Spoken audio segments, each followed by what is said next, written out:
Welcome to On Assignment, a podcast for men who refuse to sit on the sidelines. This is for men who want to step up, lean in, and pursue God's calling with courage and character. Each episode, we tackle faith, leadership, family, and health, equipping you to become a stronger man, body, soul, and spirit.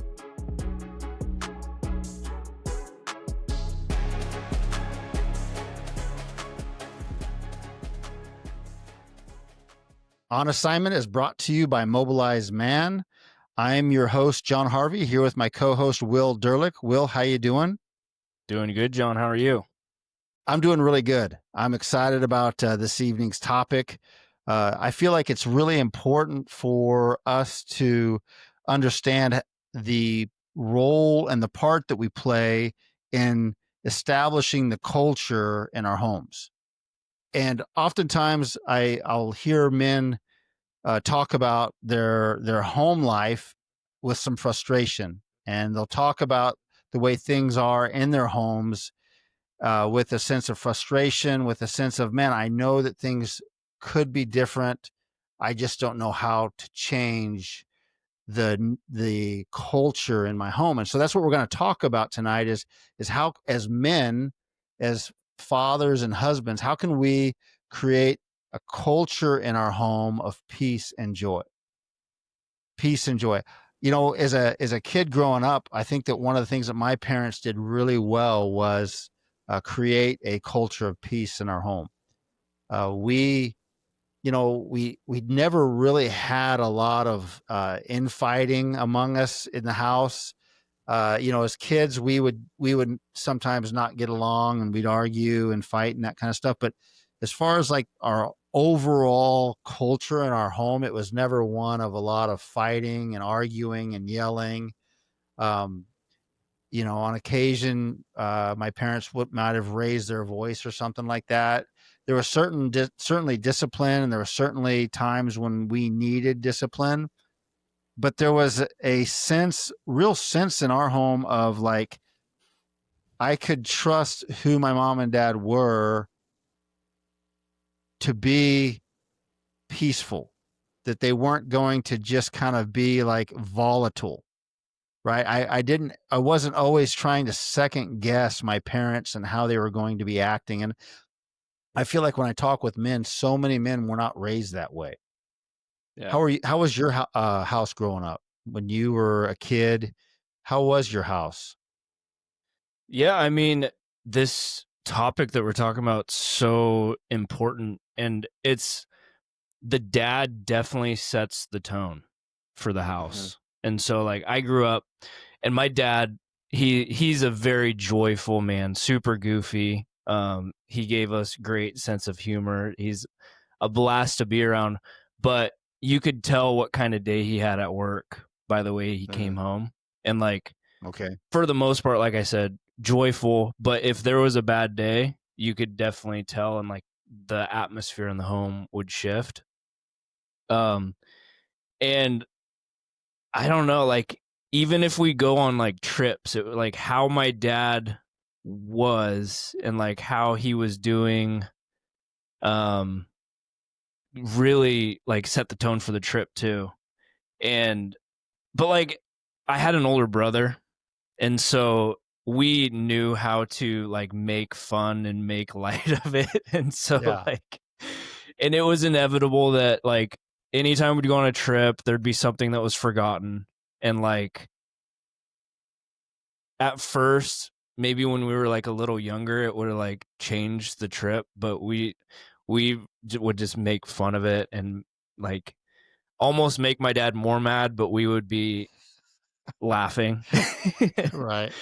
Yeah. And my dad just came to know, he's like, I mean, we're just a house full of boys and my mom. And so we made fun of it. And so like there was a time where like we could shift the atmosphere once we got a little bit older. But for the topic of today, like the dad does set the tone. And I got to see that like at a clear example growing up. And so when I had the opportunity to have kids, like I make it my priority to not bring my day home, and to always like my kids deserve the absolute best. They don't deserve whatever I experienced at work that day, whatever thing happened. I try to always bring home joy. And so, Yeah. um, just because like they're growing up like that, like it did, if my dad had a bad day, like then we had a bad day, even though I had a great day. But like our day Right. ended the way that his day ended if he came home like that. And so it's just not, and like I give my dad so much grace. I love my dad so much. He worked so dang hard. He taught me Yeah. so much. He instilled so many good aspects in myself. But that's one thing that I learned from him, that was like, you set the tone as the dad, and like my kids deserve. They don't deserve my whatever day I had. They only deserve like my best when I show up. Right. And so That's setting really up good. setting up like, for me, routines when I come home is like important. Like when I'm before I walk through the door, if I need to process stuff, and we've talked about this on the podcast before, but like taking that moment to debrief your day and get your thoughts elsewhere, so that when you come home, those thoughts aren't in your head. And so I think we do have that role in our household, that we do set the tone, and it is on us, and how our home feels is on us. And so it That's was right. good to witness that young, and to learn that from like seeing it and being a kid in a home like that.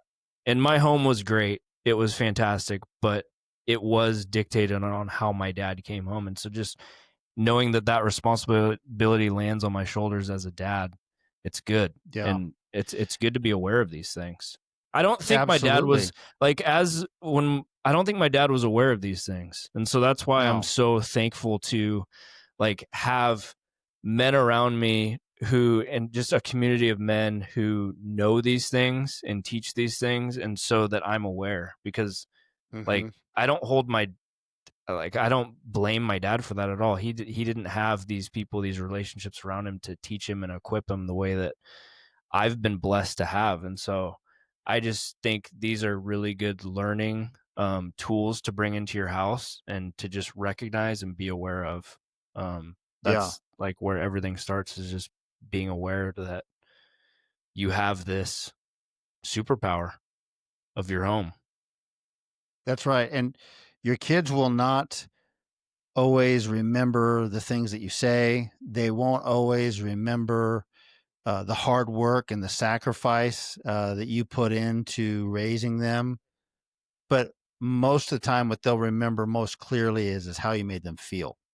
Mm-hmm. And that sense of how people perceive you, how they receive you, how you make them feel is really something that is intentionally built into the culture of our homes. And if you're not intentional about it, these things don't happen by accident. You Yeah. don't have a home with a culture of peace, with a culture of joy in the home just by accident.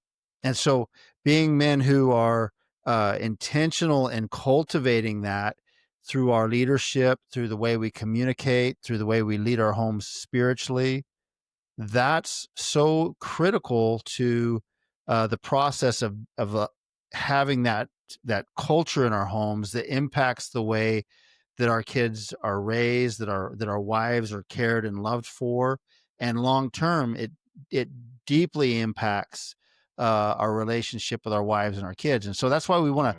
we want to really address this today, because a lot of men, if they were not raised in a house that had a culture of peace and joy, they don't necessarily have experience under their belt to know how to actually cultivate that in their home today. And Mm-hmm. so the good news is, though, is that because of God's grace, because of the fact that God comes into our life and He does such a work of salvation, of freedom, of deliverance, that we can go from having a house of anger to a house of peace. We can go from having a house of darkness to having a house of joy. And that's really what we're our goal is in this topic, is to really call out men and say, hey, you can have a house where the culture is culture of peace, where it's a culture of joy, to where your kids want to be at home, to where your wife loves being at home and being able to care for the home because of the culture that's in the house. And so tonight we're going to talk about that a little bit, and there's some great scriptural context for this topic, because it's important that we're not just giving Will and John's opinion here, but it's important that we're actually basing this on the truth of God's word. And one of the things that we do know is that when the Spirit of God comes into our lives and dwells within us, that we begin to bear different fruit in our life, because we're being led by the Spirit, we're walking by the Spirit, and we're keeping pace with the Spirit, and we're no longer living according to our flesh. When we're living according to our flesh, we're just doing whatever we feel like in the moment. And that means that we can be men of anger. We can be men who just respond to conflict in an angry rage, and just being led by our flesh. We can be men who do not live with any type of joy in our life, because we're always frustrated and we're always conflicted. There's our emotions rule over us in that place. Whatever we're feeling at the moment has control over us. And so to be free from all of that, and to be actually men who have the Spirit of God living in us and seeing the fruit of Him in our lives, Galatians chapter 5 talks about the fruit of the Spirit. And one of the fruits of the Spirit is is peace. And one of the fruits of Mhm. the Spirit is joy. And so as men who live our lives on assignment for God, as we pursue His word, as we pursue living for the King Jesus, we're going to begin to see the fruit of our life change, and so we're going to begin to be men who are men of peace, men who are men of joy, and that that switch in our hearts will bring about a shift and a switch in our homes, Mhm. because the culture in a man's home reflects the culture of his heart. And Yep. I feel like that when I talk to men and they're like, man, we're having a hard time, my kids are just out of control, there's so much just anger and yelling, and just we're not where we want to be. I'm like, it's okay. It's Yeah. okay. You're recognizing the fact that those are indicators that something's going on behind the scenes that needs to be adjusted. And Yep. so taking a look at those indicators and those red flags allows you to begin to make adjustments, because when we come into alignment with the Spirit of God, the fruit will be different. The fruit will be peace. The fruit will be joy. And so allow that to flow in you and then from you, because of God's work in your heart. I love that. Yeah. I want No, that's that so to good. be I want that to be the fruit of my life as well. When people are around me, I want them to experience peace and joy Yep. because of what God's done in me. Yeah. These should be this should be our standard and our gauge. And so I like what you said about like an indicator, a check engine light. Yeah, It's that's good. Yep. like if things shift, like yes, our home is and these things are supposed to pour out of us. But like what if something changes? What if these things aren't flowing out of you anymore? Something shifts in your house. Like what are you going to do? Well, you need to recognize it. These are indicators. So the check engine light goes on, and it's you run to Jesus and you find peace in Him, and you get closer to Him, and you change something in your routine. Maybe you got too busy. Maybe you've been sidetracked. Maybe you've Mm. slowly crept into just something's changed, and it's time to recognize it. And it might even just be something super small. Maybe uh I don't know what an example would be, but maybe you haven't been prioritizing certain things. And so Right. I like what you said, like these are indicators, and yes, this is our goal, but like just because we all go through seasons, and so if you slip in a way, like this should be our standard, but it's something that we can go back to. And if you've stepped away from it, like I don't want fear to creep in and be like, oh no, I'm not a Christian anymore. No, you need to get disciplined with some things and get back into this area again. But like recognizing it's the first part. And so like if I would be lying if I said that my home wasn't peaceful all the time, but I use that as an indicator of like, okay, how do I get back to peace? There you go. I How do I get back to these things? How do I get back to these fruits pouring out of me?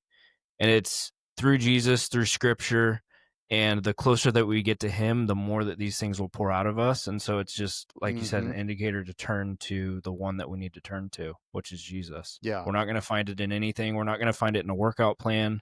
Yes, all these things are good. We're not going to find it in a diet. We're not going to find it in a podcast or a leadership book.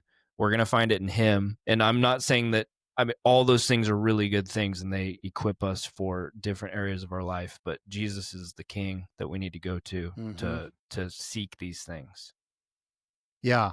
And to really respond with hope, because Yeah. the point is That's not what to I was say, looking hey, for, John. Thank you. yeah, I was looking for that word.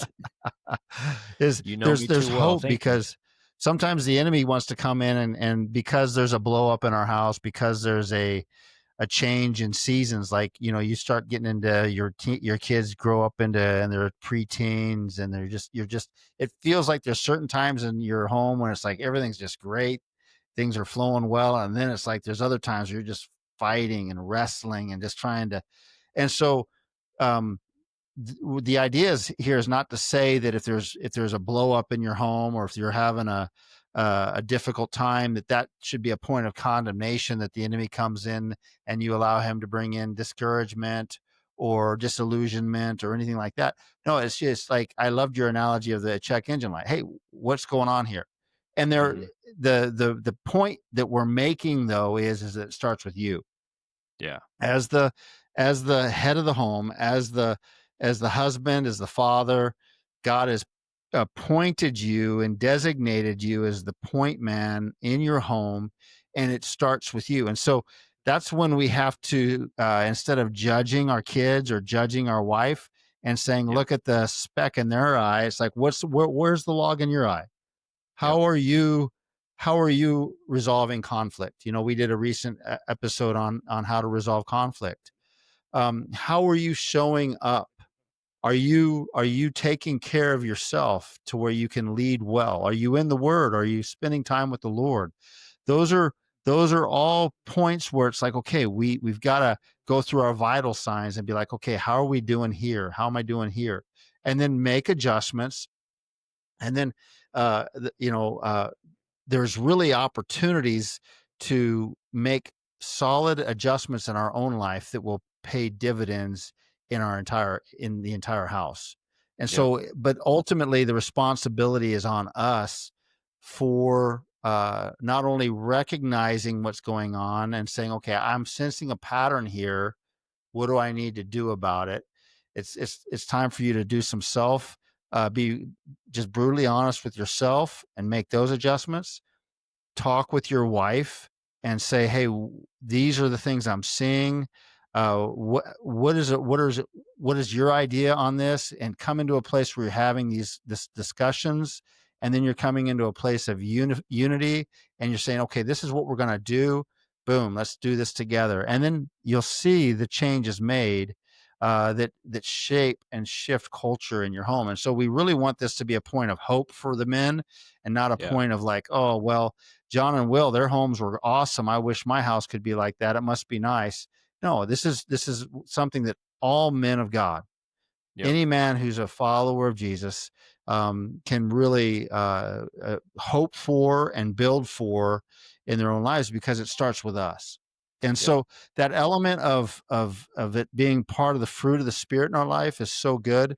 But there's also a sense where we have to really choose humility, Yep. where we have to choose as the heads of our home, as the point man in our house, that it's like, I'm going to lead with humility. And Philippians chapter 2, verses 3 and 5 says, do nothing out of selfish ambition or vain conceit. Rather, in humility, value others above yourself. Yeah. And so peace is really built by men who serve their home, men who are servant leaders, who really have the mind of Christ, where it's, Philippians 2 in that same section of scriptures talking about Jesus's mindset and how Jesus chose humility. He chose obedience. He chose to serve and to lay his life down. And so when we choose to be humble and lead our homes in humility, it helps foster a culture of peace Yeah. and joy in our homes. And what are some of the areas where we could find ourselves bucking against humility? Um, like for me, what comes to mind right away is like an element where I always have to be right because I'm the leader, I'm the husband, I'm the dad, and so I've got to be right all the time. Yeah. But when we're humble, we have to acknowledge the fact that we're not always right. And Well, so I feel like that's a big one. yeah, and I mean, if you're always right and you're always doing the right things, then why would you need Jesus? Well, we need to display to our kids like we desperately need Jesus. We do not have it all together. And so I like I love the humility stuff, and it's owning it too. Like I just read the book Extreme Ownership for the first time. I know I'm late Mm. to the Oh, club, wow. but Yeah, that nice. book ties so well into this. And it's like you want your kids and your family to respect you, and you think that if you never admit that you're wrong, that you're if you admit you think that if you admit that you're wrong, you're relinquishing power somewhere, and that's Right. actually the direct opposite. It's like when you admit that you're wrong and you're humble, you're establishing trust in your home, you're establishing trust in your business, you're establishing trust with your coworkers, your family, just your friends. When you admit that you're wrong, you're establishing trust in the people and you're gaining their respect. And so with that, taking ownership and having that humility, you're actually more powerful, and you're actually like able to lead your home better. You're able to lead your people better because they trust you Mhm. and they believe in you. And so I love how some of the stuff in that book ties into these like biblical topics that we're talking about. And I know that that's why people relate to it so well, and why it does so well for people's business is because a lot of the stuff that they're talking about is it does have like biblical backing to it, like being humble and owning it, Yeah. and owning that like when we step foot in our home, like we set the tone. And when things feel off and feel astray, owning it, recognizing it, and repenting for it and turning from it, like your family gets to see that and witness it. And that's so important. Something that Yes. a lot of people my age didn't get to see in their own parents because their parents were worried about vulnerability and relinquishing power, and that would make them powerless, but actually admitting that you're wrong makes you powerful. So Mhm. Yeah. Yeah, the ability to practice repentance in your house, with your family, the decision to do that yeah. it's incredible what that does in the culture of your home. Hmm. When dad says, "You know what, son? I was, pretty mean with the words that I said to you when I was upset the other day, and I'm sorry for that." Yeah. That does a lot in the heart of a son or a daughter when their dad says, "You know what? I'm sorry. Will you forgive me?" Yeah. When our wives hear the fact that, "You know what? I just got so upset and I said some things that I shouldn't have said, or I acted in a way I shouldn't have acted, and I'm sorry. Will you forgive me?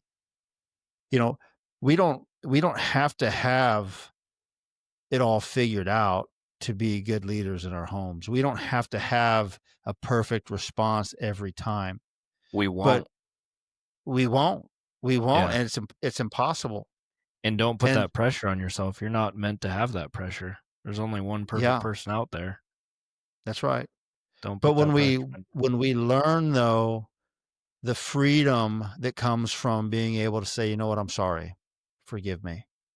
Mhm. And I've talked with a lot of people who never heard that in their homes growing up.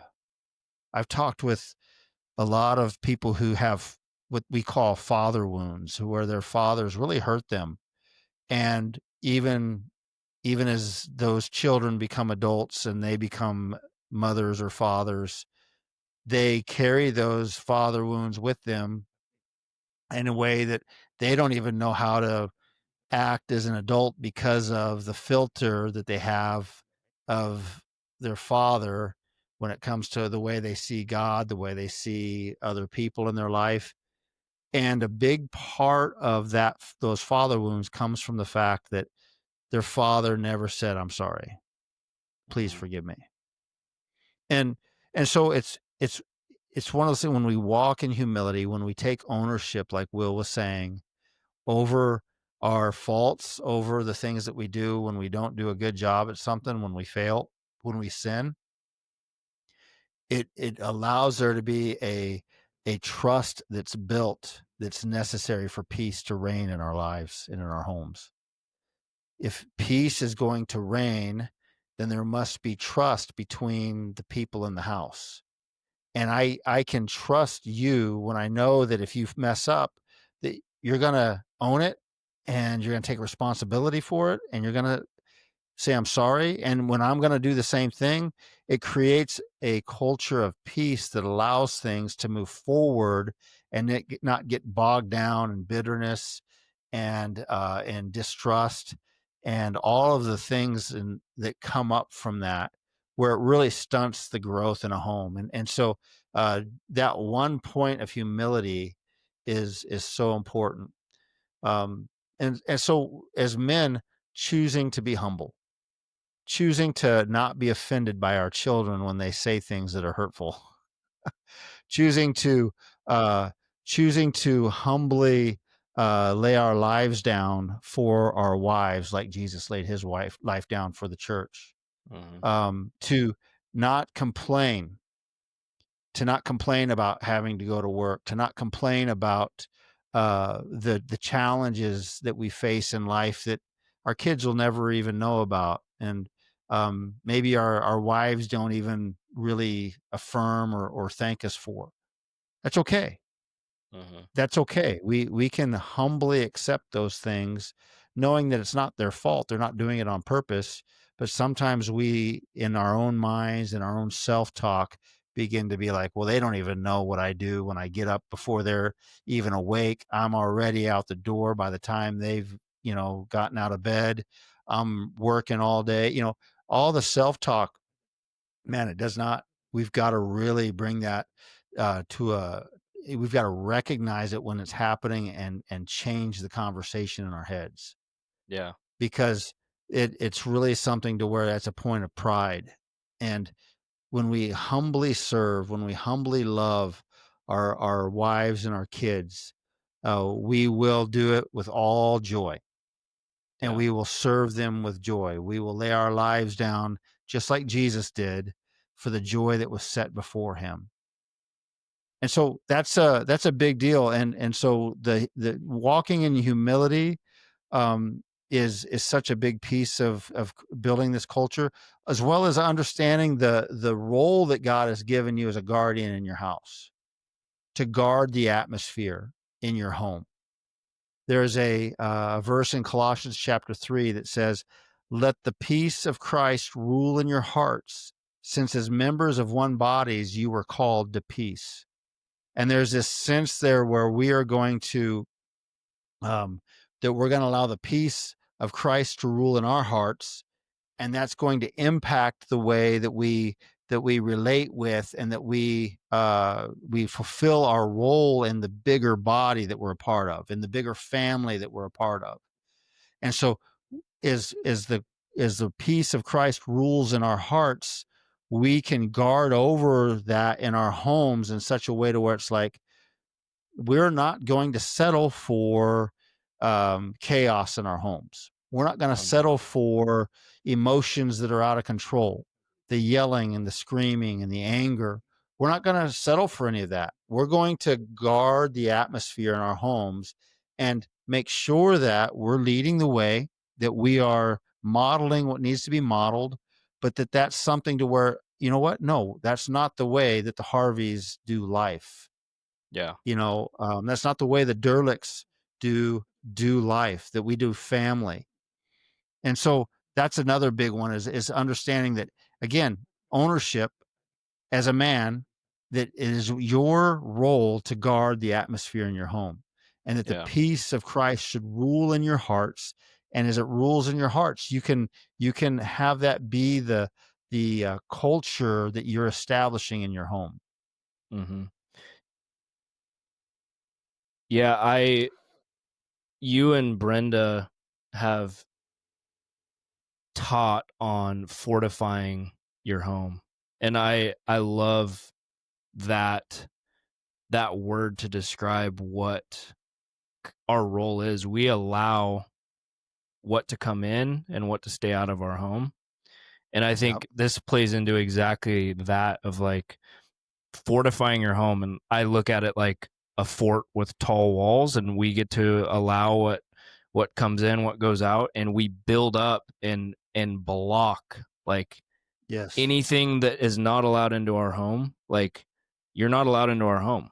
Like Yep. complaining, bad attitudes, arguing. I mean, now things happen, but part of fortifying your home is just like, we establish a culture in our home, and if that's not met, then we just tell it to go. It's like, this is the home, the culture that we're building. We're building up walls, and um it's setting standards and bear like what's the word, guardrails and Yep. boundaries is really Yep. important with your family. That's right. And so we have Yeah. these boundaries, and those are our boundaries, and nothing gets by those boundaries.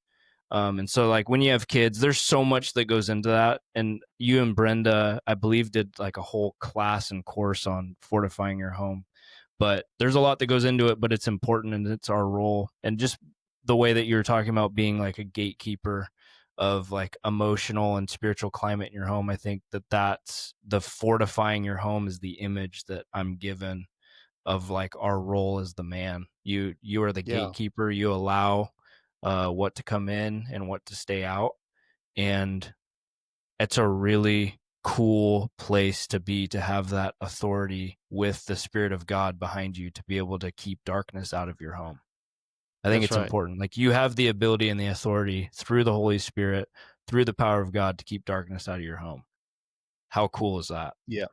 That's Like, it changes the way you do life. It changes the way your kids grow up. It changes the legacy that you have because of God's grace upon your life, and the ability to see transformation happen by his power at work in you and then through your home. might Hey, might look at it like it's controlling, but yeah, it's not. Once you're in it and you understand your authority to be able to keep darkness out, it is absolutely incredible, the life that yeah, you get to live in your home and the peace that you get to experience in your home because of that. right. It's not controlling, it's creating, it's shaping. Yeah. We are creating an atmosphere in our home. We're shaping an environment in which our family can uh, flourish and thrive in a place of peace and joy. Yeah. As soon as you step outside the front door of your house, you're going to be confronted with everything that the world and the enemy has to throw at you. And so, your kids go off to school, they go off to their friend's house, they go off to ball practice, whatever it is. You and your wife, you go to work, you do whatever you're doing. If you have that place of peace and joy at home, then it allows you to have a place to where you can recover, be strengthened and built up, and then ready for the next day. And so we're not trying to control something, but we're trying to create culture. We're trying to shape environments, and it's so absolutely critical to the health of our families. And Yeah. it's a beautiful thing when you see it in practice and you see it at work in your life. And now that I have adult kids and talking with them, yeah, we did not do we we were not even close to being perfect parents, but it does bring me joy when I hear my kids talk about the holidays with fondness, or the way that we did certain things in our family's life where we created culture, that there was a sense of stability in my kids. There was a sense Hmm. of like just a sense of security for them that they could grow in, and it was a place where they could thrive and flourish. And Yeah, to be on, you're cultivating an environment for those the fruit of the spirit to live in. yeah, that's right. That's what's cool about doing that. Yeah, and we can actually uh, talk about those things with our family to actually create language in our conversations that helps point our children and our families in the direction of the culture we're trying to build. Because, like, we're at all different points on the journey. Some of us may have a home where there's just a lot of chaos, a lot of emotions, just kind of running out of control, a lot of anger, a lot, and you might be thinking, oh my goodness, how am I going to get to that place of peace? Well, you begin to allow the Lord to show you the indicators. How's our communication? How are we resolving conflict? How am I showing up? And you begin to look at those indicators, and then you begin to say, okay, I'm going to address this by me showing up as a man of peace. And so that means that when I'm going to have that same type of intentionality on my way home from work that Will has, and it's like I've got to switch gears. I got to take the pressure and the stress of work and kind of set it to the side, and I'm going to just go and be a man of peace. I'm going to enjoy my home, my family, my kids. Work will still be there tomorrow, and God's in control. And so walking with intentionality, and then beginning to speak that to the kids and say, hey, you know what, no, we don't talk to your mom that way. We love each other.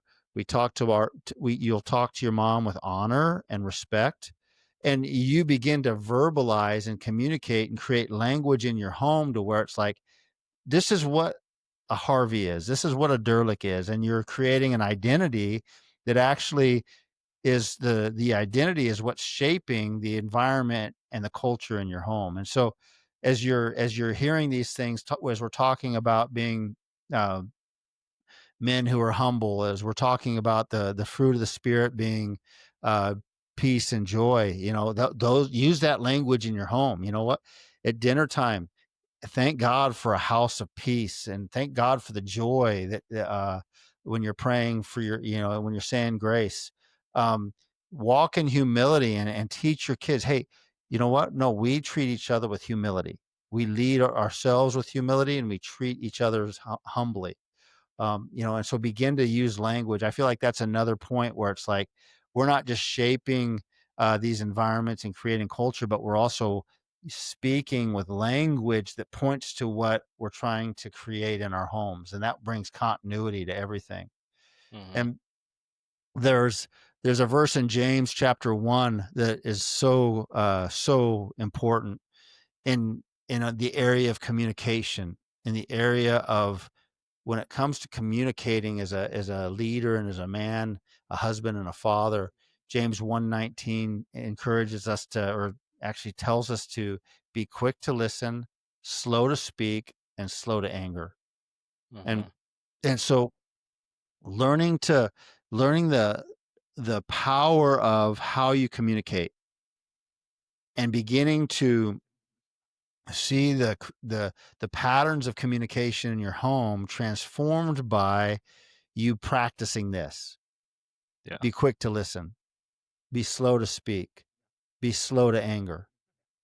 So many times we just lash out and it's just like, no, we just lash out because we're frustrated, we're angry, we're stressed. We've got all this stuff going on inside of us, but it's like, let's be men of peace. And okay, let me hear what you have to say. You've got a Yeah. voice. I want to hear what you have to say. I don't have to interject and interject when my wife is talking and prove my point and debate and argue. It's like, no, I don't have to, come in and just be like Mr. Strong, forceful, angry man in order to get, in order to um, be a strong leader in the house. That's not strength. And so learning to communicate differently and allowing the Holy Spirit to guide us as we're communicating with our wives and our children. That's another huge element because again, we are setting the tone in our home, and the way we communicate is a huge part of that. Oh yeah, for sure. I think having kids taught me that communication is huge, and being slow to speak and learning each person in your house and how they like receive words and communication, and how Mhm. like every single kid, like I only have 2 kids, but I think every kid is going to be different in how they Yep. receive communication, how your wife receives communication, and like fostering those and studying like your family and understanding, like having the patience to understand uh, how to talk to them to where it's not aggressive or they don't take offense to it, or you're approachable, it's you're actually making like a headway, and you're able to have conversation and good conversation, and it's not like talking to a brick wall. It's if you're Yeah. dealing with those things, it's probably how you're communicating, and Mhm. it's being selfless to the point where I think of a lot of us. I don't know how to put this into words. I haven't thought about it too much yet, but some of us communicate the same way to every single person that we come into contact Mm, with. mm, And that's not being respectful and slow to speak. And in a way, you're responding the way that you want to respond. And it's to, to me, it's kind of selfish. Like if you're responding the way that you think that you want to respond, to me, that's pretty fleshly. I think you should understand relationships and the way to talk to people, and everyone likes to be talked to a little bit differently, and to have the respect and the patience to learn how that person receives communication.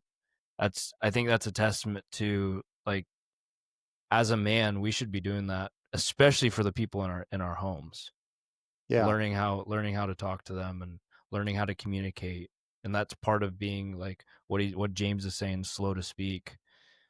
Definitely slow to anger, quick to listen, like Mhm. just having the patience to study those things. And words matter, just like James says, like your tongue's a rudder too, and so Yeah. it does shape and shift and direct the way that your house is going, just the way that you say words and the inflection that you have on Yes. your words. It's like all those things matter as a man.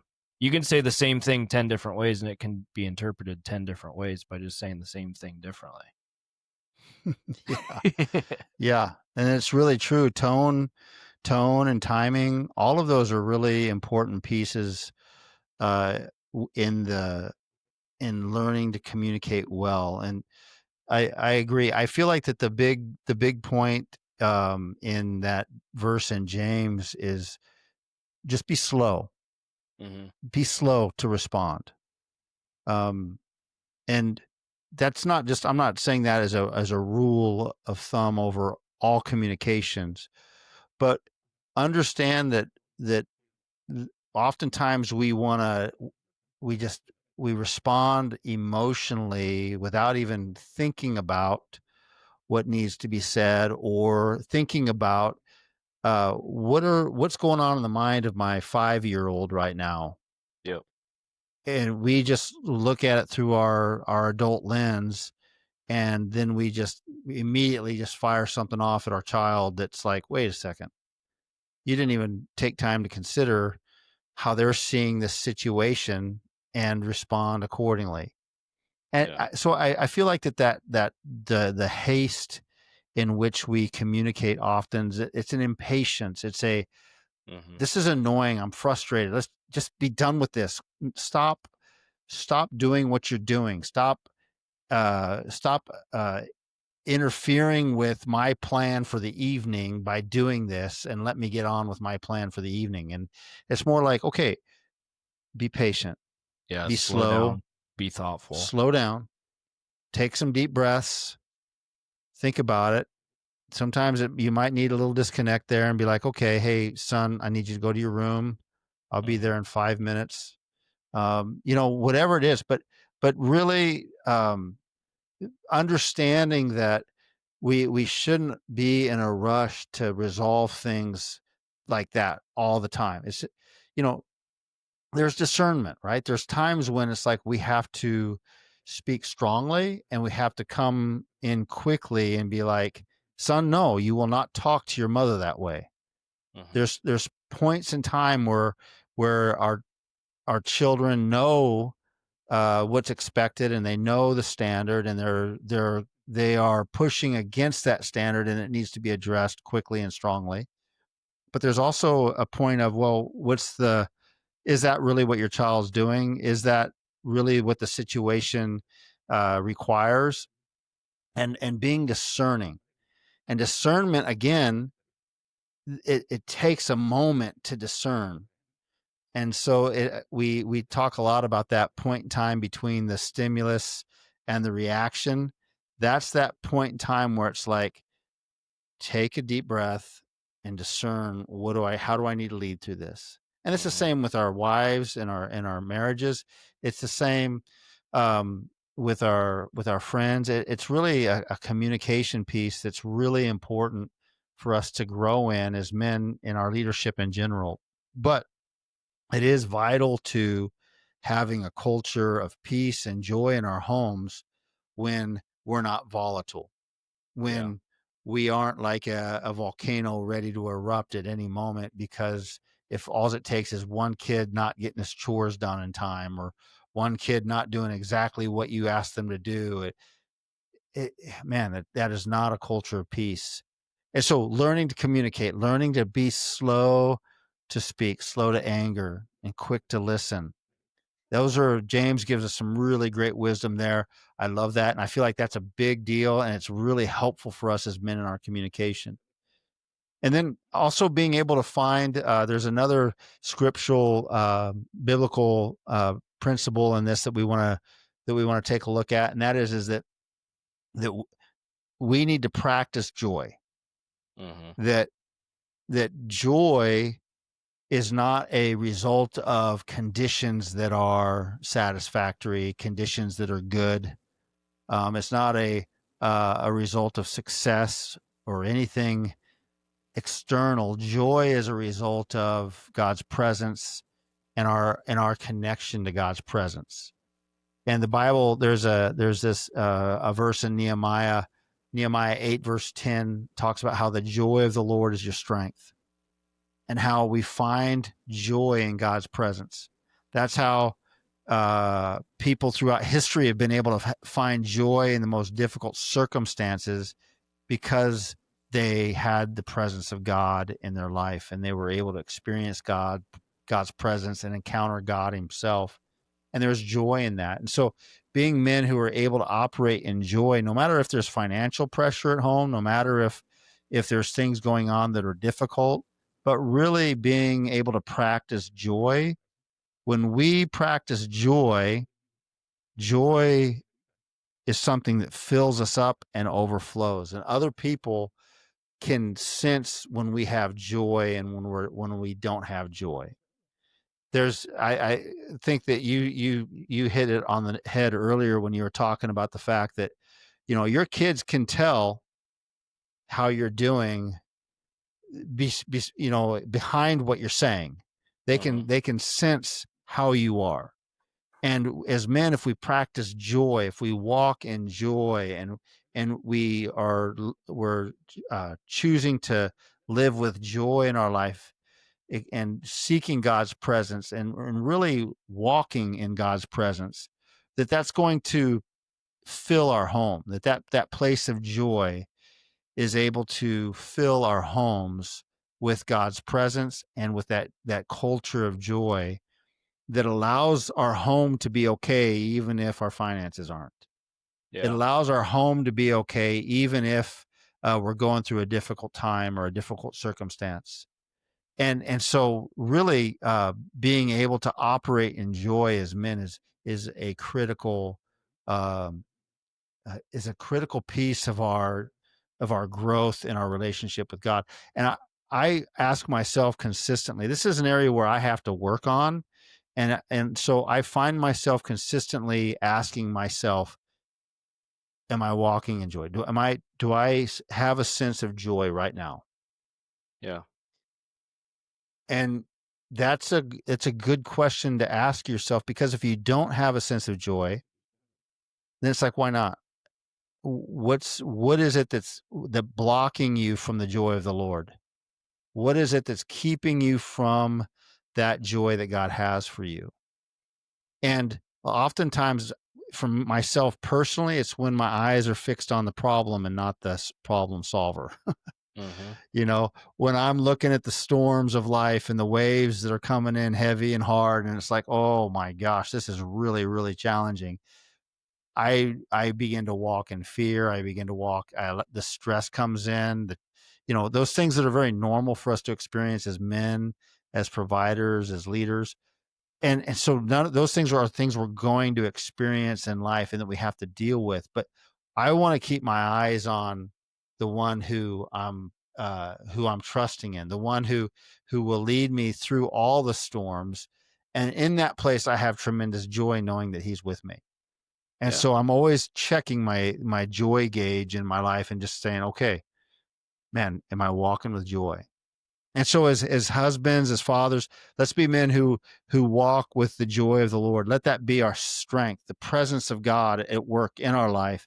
And let that joy fill our home to where we can lead in a way to where it's like, hey, you know what? Things are tight right now, and financially, and that's hard on our marriage, that's hard on our circumstances, but that's not going to dictate the environment we live in. It's not going to dictate the culture of our home. And we can experience joy no matter what the circumstances. Yeah. I know that being self-employed for decades, there were times that were really, really lean, and where Mhm. things were really hard, where you'd, get wrap up a big project or projects and then not get paid and then have to fight for payment. And meanwhile, things are getting lean, and it just puts a pressure and a burden on your shoulders. And you have to be really, really intentional on how you lead through those times, Yeah. because you're allowing an external circumstance to control you if you're not trusting in God, and if you're not putting your faith and trust in Him, and you're allowing that to rob you of your joy. Those things are going to happen. We live in a life full of troubles, full of challenges. And I'm speaking with someone who's been incredibly blessed. And I know that I've not touched the types of challenges and troubles that many, many men have experienced in this world. But in the challenges and troubles that I have experienced, I also know how easy it is to let those things rob me of my joy. But I've also learned what it's like to experience joy in the middle of those things. And so I want to encourage our men out there, man, let joy be your strength. Lead Yeah. with joy, practice joy, speak words of, we talked about the optimistic leader a few episodes back. Be optimistic. Let that hope that you have within you, that God is in control and that there are good things in your future, let that be the thing that guides you and leads you, and not the current challenges and situations that are just difficult. And so we can we can either choose to pass on the stress to our children and to our homes, or we can choose to be a shelter where our children don't have to experience that, because we are able to walk in joy no matter what the conditions are, no matter what the circumstances are. Yeah. So those are some biblical foundations that we see in Scripture when it comes to walking with joy and peace in such a way to where it begins to create a culture in our homes as we lead according to the way God has asked us to lead in His Word. And so, practically speaking, what are some things that a guy can do to begin to implement these biblical truths in their home in such a way to where they can actually begin to shift the culture in their home and have a house where they have peace and joy in their home? What are some of the coaching points that we could give some of these guys that are listening to this right now? I love what you said earlier, before we started, but you are the thermostat, not the thermometer. And so you set, like we've been talking about all night, you set the tone, you set the temperature of your home. And so you have that responsibility, like we've been Mm-hmm. talking. So understand that, take, and like we've been talking about, like own that and understand that you have that role in your house, and that the way that your house feels, and the things that, yeah, the things that people feel in your house is you. It's your responsibility. It's Mm-hmm. where you're at. It's where your walk is with the Lord.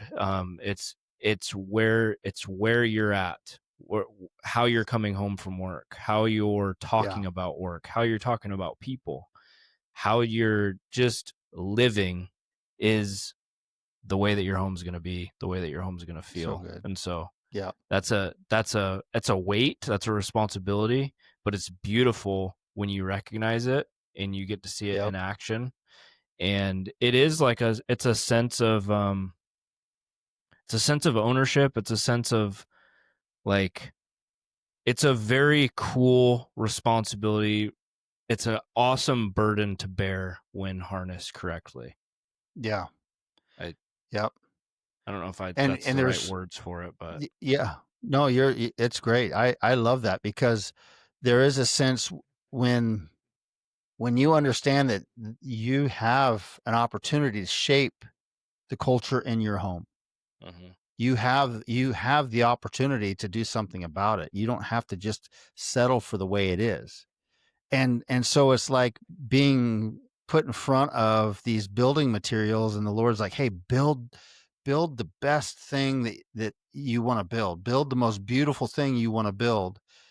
And you get the opportunity to do that. And so this is what we're so by being a thermostat that says, you know what, I'm going to actually create this and shape this, and I'm going to walk in unity with my wife, and we're going to build this thing together in such a way to where we have a home that's one where we want to be there, and we look back on it in years to come, where it's like, that was the most amazing time. And I'm getting older now, and so I've got a lot of water under the bridge, and my wife and I sit back and we're like, oh, remember when we had that house, and remember what was going on in our lives then. And the circumstances weren't perfect, the finances weren't perfect, but yet there was peace and there was joy. And there's so much fulfillment and that comes from that as we get older. And it also helps establish the way that we lead with our adult children as well. And so I love what you're saying there. And so as men, as leaders, as the heads of our home,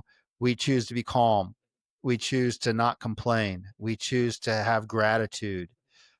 We choose optimism instead of negativity, and those are all things that we do because we're setting the temperature in the Mhm. house. And so when we choose to be slow to anger, it's like, no, I'm going to be calm, and I'm going to talk. I'm going to listen, and I'm going to talk with peace, calmly. Then we are setting the tone in our home. We've been saying that all night. I love that, and understand that this isn't a one and done deal. you're not going to gather your whole family and have a fun family night and then be like, all right, this is what we're going to do. We're going to have peace and joy in our house, and tell them all the things that they're going to do to have that happen, and then have it just come into play. It's no, it's something to where this is something that's consistently worked in your home, in your lives, and you create new patterns of communication, patterns of behavior in your home. And so it takes a lot of repetition, it takes a lot of patience. It takes a lot of. It's like anything else. You've got to work through the challenges, and maybe sometimes you take a couple steps back, and you're like, okay, well, there we go. There's that need to repent and say, you know what, I'm sorry. Please forgive me, and then let's walk forward from here. And so it's a process. It's not just a one and done deal. And so Yeah. understand that you're the one who has the you set the tone as the thermostat, and that it takes a lot of repetition and time and just working this through and just continuing to create it time and time again, and being aware of the fact that the enemy's going to want to discourage you, the enemy's going to want to grind you down and cause you to go back to the way of doing things the old way. But keep building, keep moving forward, allow there to be a shift in the culture in your home, and you'll never regret it as you get older. Next, I would say that in order to have peace, you have to have the presence, and um, that my home is not going to find peace without my peaceful presence in it. Hmm. I can't disconnect from my home and think that that's going to bring the peace that my wife and kids want. In order to have a culture of peace in your home, you have to be a part of that equation. Yeah. And so you have to be present and not disconnected, because disconnection breeds a lack of trust. It breeds anxiousness. It allows there to be voids emotionally and spiritually in your home, that you are necessary. You're a necessary part of the fabric of your home, where they need you. Hmm. And so to have a culture of peace in the home means that you have to be present, Yeah. and that you can't disconnect. And so that means that you have to engage in all of this and work on all of this, and be mindful and intentional, and it's hard work and it takes time. And so making the decision, making the choice to say, all right, that's what I'm going to do because it's worth it. Yep. And it's like when you start working out, it's like when you're trying to drop weight. At first it's really hard, and if you don't give up, then all of a sudden you start seeing some results, and then you start seeing more results, and then you realize this is working, and then you look back and you're so glad you made the adjustments when you did. And so, man, you know um I know that there's a lot of opportunities for guys to feel like they just don't have what it takes to create the culture in their home that they would love to see happen, and they begin to lose heart and to lose hope.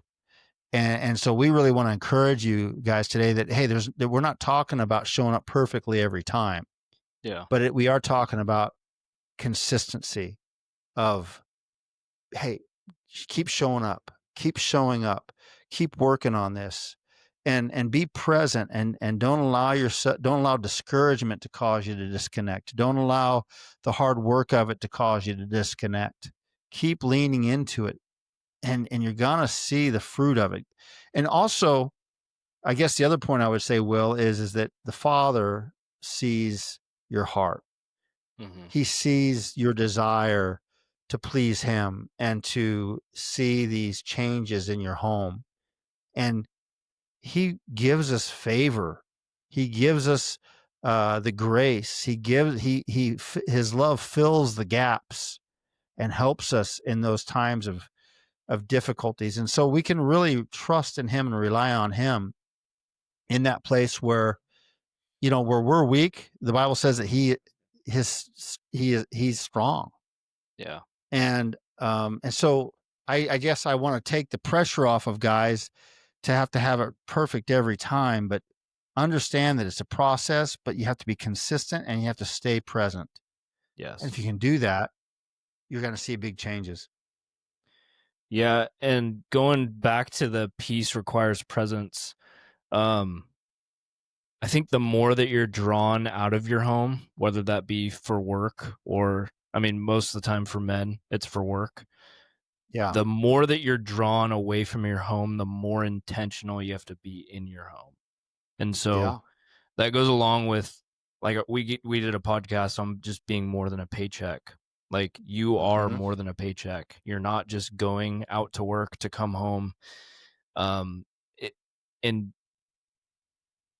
it's and we all have different work schedules, and so you're going to have to figure out your work schedule and how much intentionality you need to pour into your home based on how much you are away from your home. But peace does require presence, and that's so important. And the more that you're away from your home, the more intentional you have to be about pouring into your home. And, like, that's something that I think men need to recognize, that you're more than likely coming home exhausted, but that doesn't mean that you can't pour into your kids and your family and the people that need you most. So I think that's another responsibility that we have as men. Like, on top of being a provider, like, we also need to provide peace in our home as well. And so fostering those relationships and being present, it's where Yeah. we're at, being the provider and setting the tone for our home. I mean, as men, like,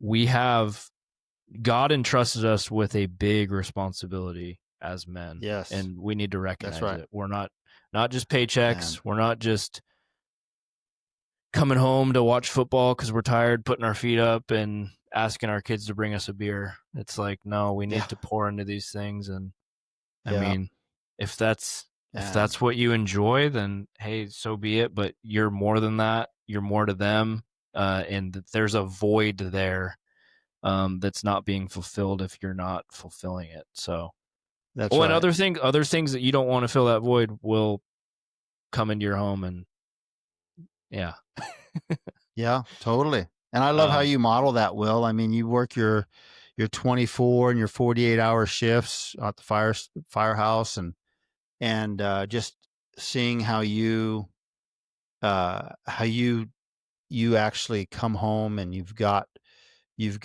your your kind of routines on how you put your wife and your kids first.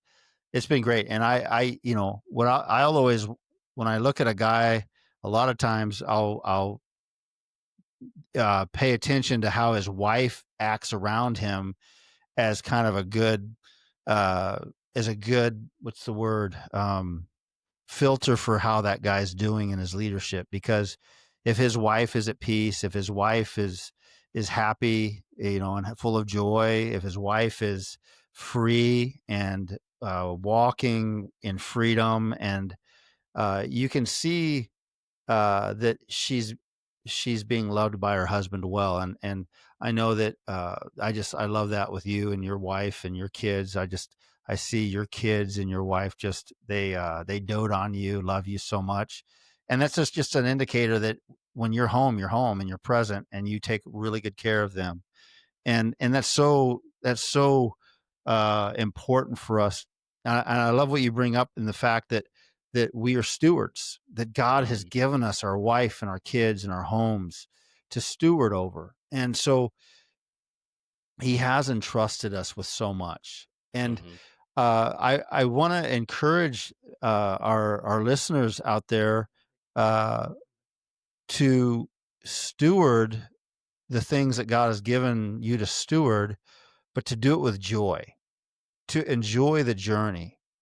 I look back at my years with my kids at home and the years of out there framing, just going hardcore all day, physical, hard, heavy labor, framing houses, framing buildings, pouring concrete, leading crews, running a business, all of those things.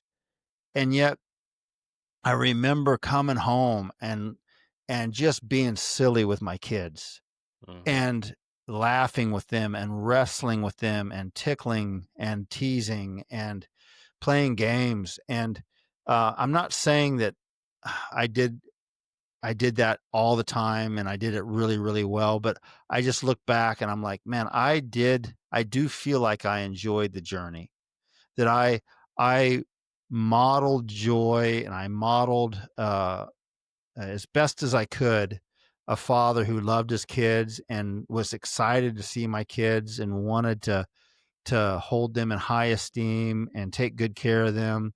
But I was also willing to kind of just be silly with them and get on the ground and wrestle with them and get in the backyard and just, play in the little kiddie pool with them, whatever it was. Throughout the years, as they got older, we'd go to the school playground and play basketball or football, whatever it was. I say all that because, man, it goes by quick, Yeah. and you hear this from older men all the time.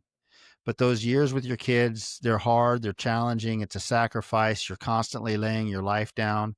But I'll tell you this, it goes by quickly and you only get one shot at it. Mhm. And you're the steward of what God's given you. And so don't be overwhelmed by the challenges that you're seeing right now today, but actually understand that God gives you this great hope that Yeah. you can have a culture of peace and joy in your home. He wants you to have that in your home. He wants your home to be a place where his presence is felt and experienced, where your children encounter God, where they learn the word of God, where they are taught how to live with honor and respect and how to treat each other with love and care and gentleness and kindness. And the fruit of the spirit is not only demonstrated by mom and dad, but it's something that's built within the kids, where the gifts of the spirit are moving and working in each of your lives. And so all that being said, man, I am I'm so hopeful for everyone who's listening to this, that as a man of God, as a man who lives his life on assignment, who wants to live as a kingdom asset, intentionally and actively just pursuing God and his presence in your life, man, God has got great things for your home. And so be a man who takes that extreme ownership, right? And who says, you know what? A culture of peace and joy in my home won't happen by accident. It has to be cultivated. Mhm. And like a garden, that means I have to pull weeds, I have to dig up the soil, I have to plant seeds, I have to water it, I have to care for it. But I'm going to see fruit from that as I plant seeds of peace and joy in my home. And man, I want to hear good reports from you guys. And there's some practical things that you can do for this. You know, some practical things that Will and I looked at before we started talking tonight. Where, you know, set aside a time in your home where you guys can eat together with no phones. Call it a family dinner night, whatever it is, depending, when your kids are little, you can do this every night. When they get older and they start having ball practice and different things going on, you have to lead through the different seasons differently, but allow there to be a time when your family's together eating at the table with no phones, no screens, just you, each other, you're eating together with a conversation. It will breathe so much life into your home, and you can talk about whatever it is you want to talk about. Lead the conversation. Let your kids lead the conversation, but let there be conversation, interaction.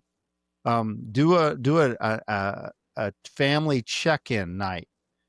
For us, our for a long time it was on Sunday nights. We'd get done with a busy weekend. We'd just kind of gather as kids were getting their pajamas on and stuff. We'd gather in the master bedroom and hey, how's everybody doing? We'd talk about the family schedule for the week. What do we got going? We just kind of check in and talk about how the weekend was, and then talk about the week coming up. And then we'd say a prayer together, and then it was, we'd go tuck the kids in. But those check-in nights are huge when it comes to just providing a place where there can be peace and conversation, and kids get a chance to talk about the hard things, and you can help them through whatever it is they're going through.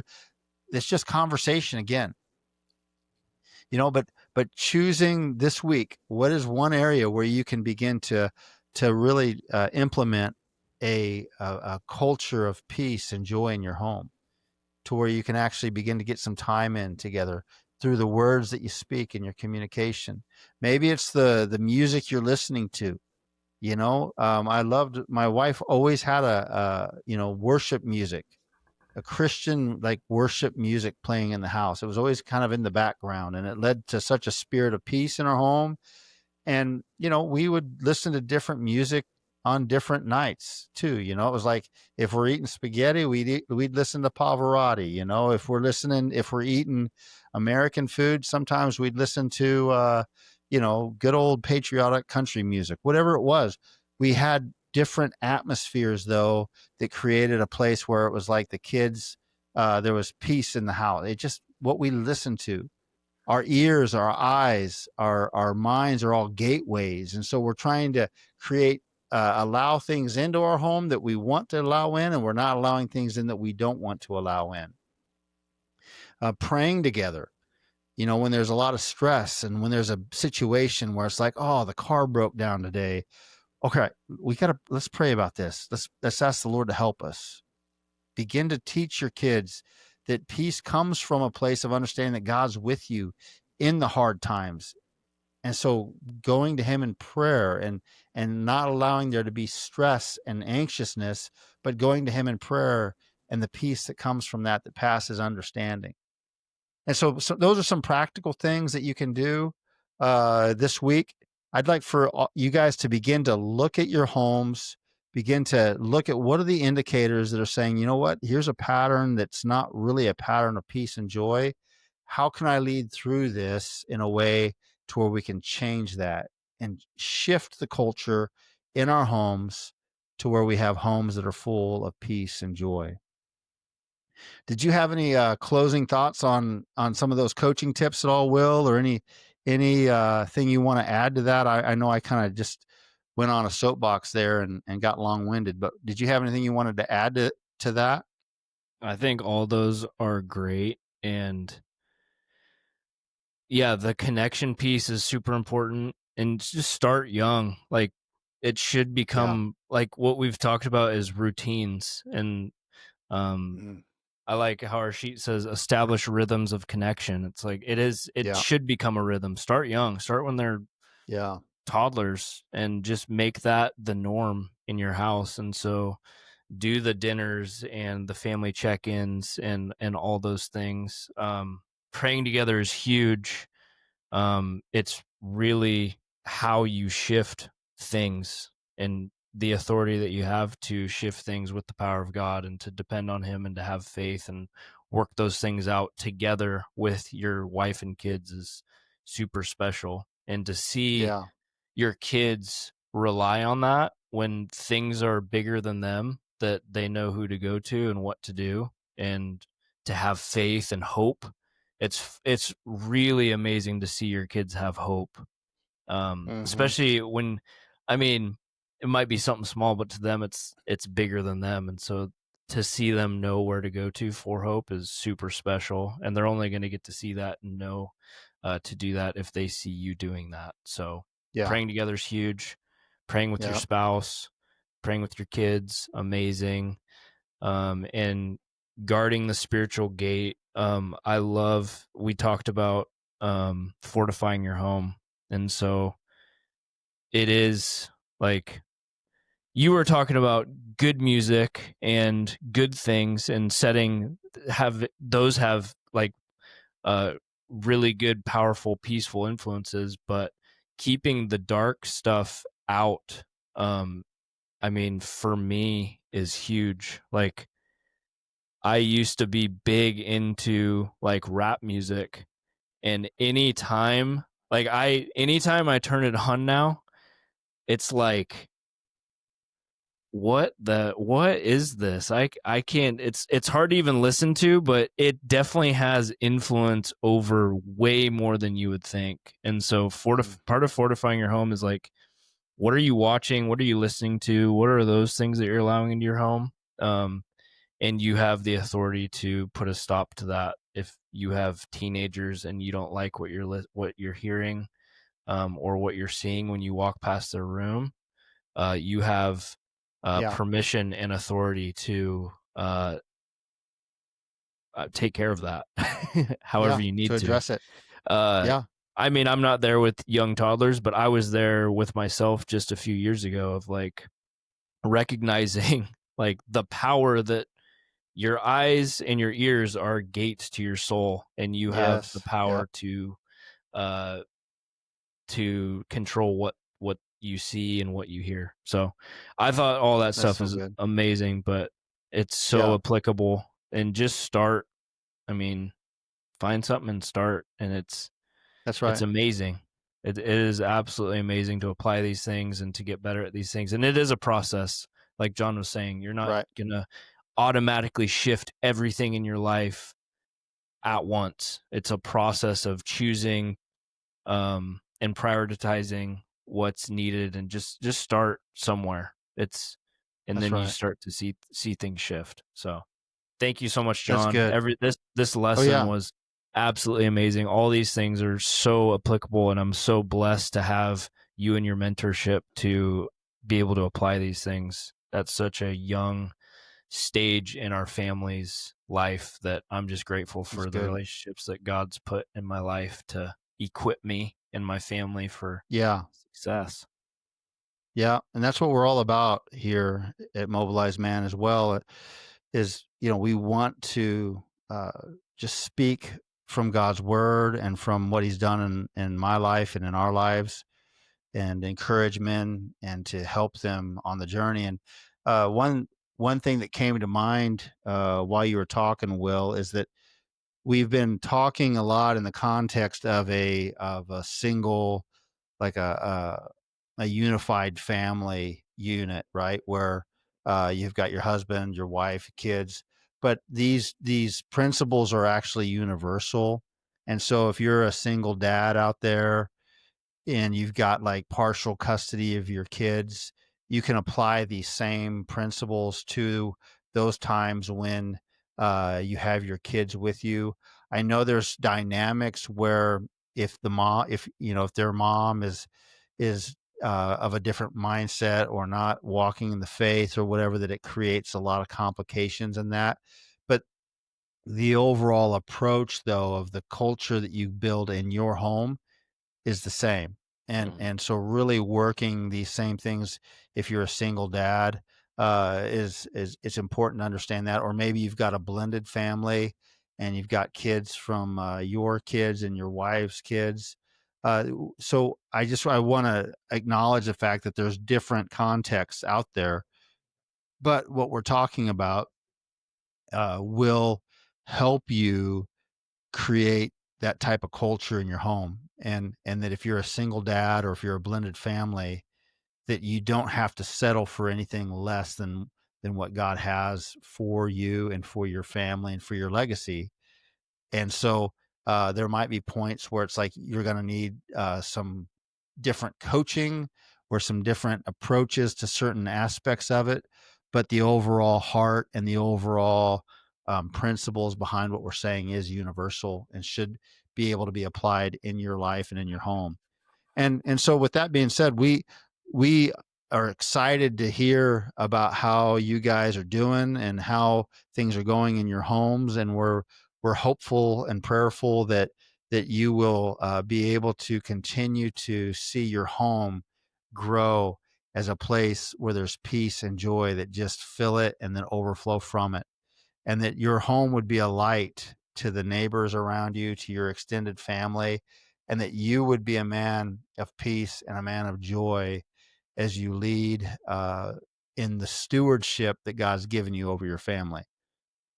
And so we're grateful for your participation with us. We're grateful that you're a part of the Mobilized Man family, and we're excited about what God has for us in the future. as we move forward. We've got some really cool things on the horizon that we're working on right now and developing, and we look forward to announcing those soon. And so if you are not receiving our waypoints email that we send out every Friday morning, you can go to our website and sign up for that. It's a practical bit of guidance for life and leadership for men who live their lives on assignment, straight to your inbox. It's not a lot of fluff or anything like that. It's just a simple principle each week we like to send out, and as well as you'll find any like new episode drops on there for the week, and any announcements of upcoming events we also post on there. So if you haven't signed up for our Waypoints weekly dispatch, go to our main page of our website and you can sign up there, and we'd love to have you get that as well. But again, thank you for all you guys out there who are listening and who are part of the Mobilized Man family. We love you guys. We're for you. We're praying for you. And until next week, stay on the path.